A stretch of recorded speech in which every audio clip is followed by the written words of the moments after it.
Distingués invités, mesdames et messieurs, je vous salue avec beaucoup de respect et de cordialité et je voudrais vous exprimer tout le bonheur qui est le mien du fait de me retrouver avec vous cet après-midi à l'occasion de ce colloque international consacré aux hommages à l'endroit du professeur François Adebayor Abiola.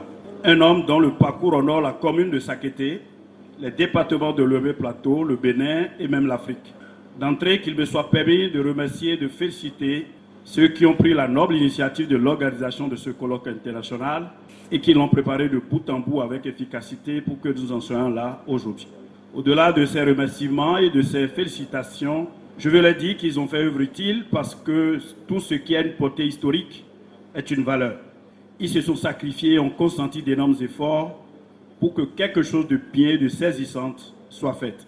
Ils ont fait œuvre utile parce que ce faisant, ils indiquent la voie à d'autres, de savoir reconnaître à d'autres et ceux de leur vivant ce qu'ils font de bien, mais aussi et surtout à inspirer beaucoup d'autres à faire du bien au sein de leur communauté et à l'endroit de leur pays. Oui, ils ont fait œuvre utile, parce que c'est toujours bien de rendre hommage à quelqu'un pour ses œuvres, mais c'est encore mieux de le faire de vivant de celui-ci.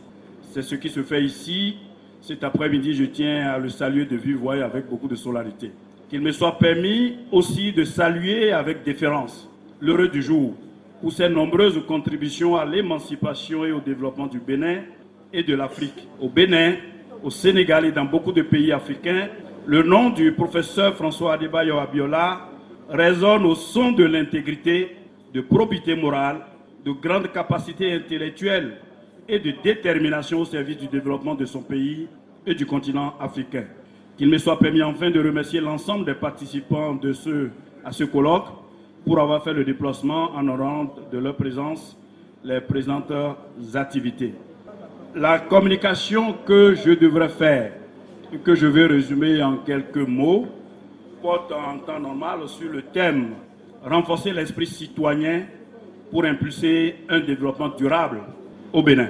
En réalité, mesdames et messieurs, je voudrais rejoindre l'ensemble de ceux qui ont fait le témoignage ici tout à l'heure et à la suite du professeur Tomati, avec qui je partage beaucoup de questions sur la citoyenneté.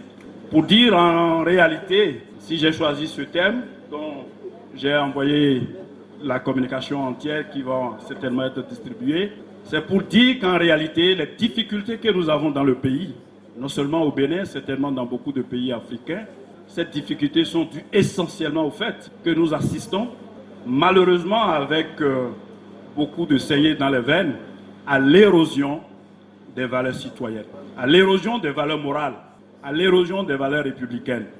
Monsieur le professeur Abiola, parlant des intellectuels tarés dont parle le général Kérékou, le désert de compétences dont parle l'autre, et beaucoup d'autres choses dont chacun de nous ici, si nous voulons être honnêtes avec nous-mêmes, honnêtes avec nos valeurs morales et sociales tout simplement, on peut constater aisément, parce que celui qui a des convictions sur un fait, celui qui pense quelque chose dans ses entrailles, et que seulement parce que pour tel ou tel intérêt peut changer d'avis, peut virer sans crier gare, sans clignoter, on peut bien se poser la question de savoir il est intellectuel à partir de quoi. C'est pour cela, mesdames et messieurs, en parlant de ce que si on renforce l'esprit citoyen, on peut atteindre le développement. C'était simplement pour dire, ça va être lu dans la communication, c'est simplement pour dire qu'il est bon pour nous, qu'il est important pour nous,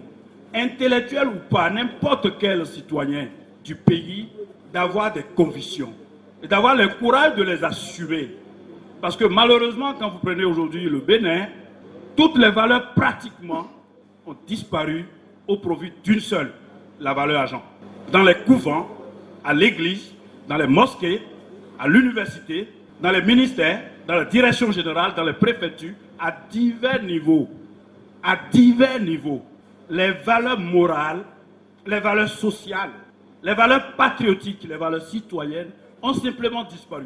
Au point que beaucoup pensent, il suffit d'avoir de l'argent, on peut tout avoir. Nous y sommes, qu'on ne s'y trompe pas. Et si on ne fait pas attention, les surprises ne sont pas loin.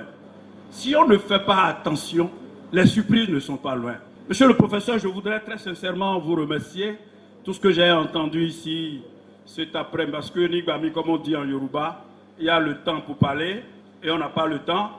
On veut parler, mais il n'y a pas. Donc,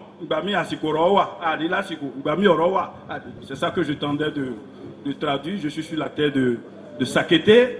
Je voudrais vous remercier très sincèrement parce que ce colloque, vous aurez pu l'organiser à Cotonou.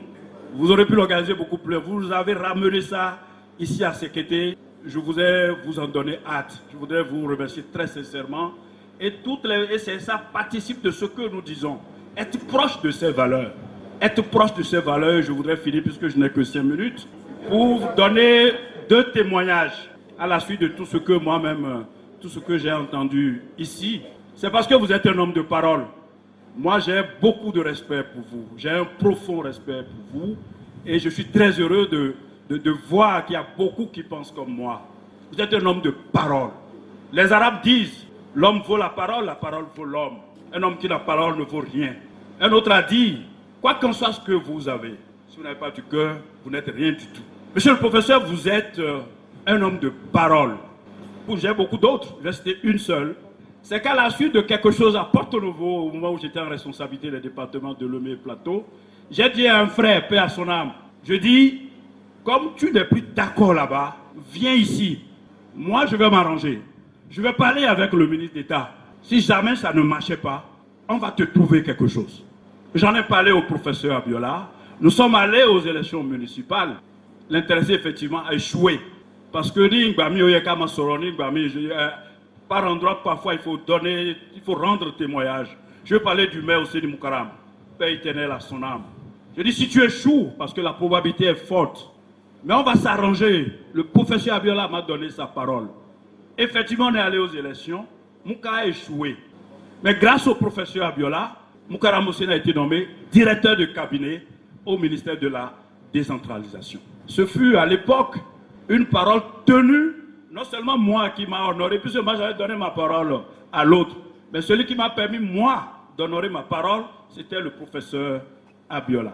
Deuxième témoignage, je suis de ceux, effectivement, qui pensent aussi, à la suite des 8 ans au ministère de l'Enseignement supérieur, à la suite de tout ce que nous savons au gouvernement avec le président Boni Yayi, que la suite logique, c'était le professeur Abiola. Je m'étais rapproché de lui à l'époque, je lui en ai parlé.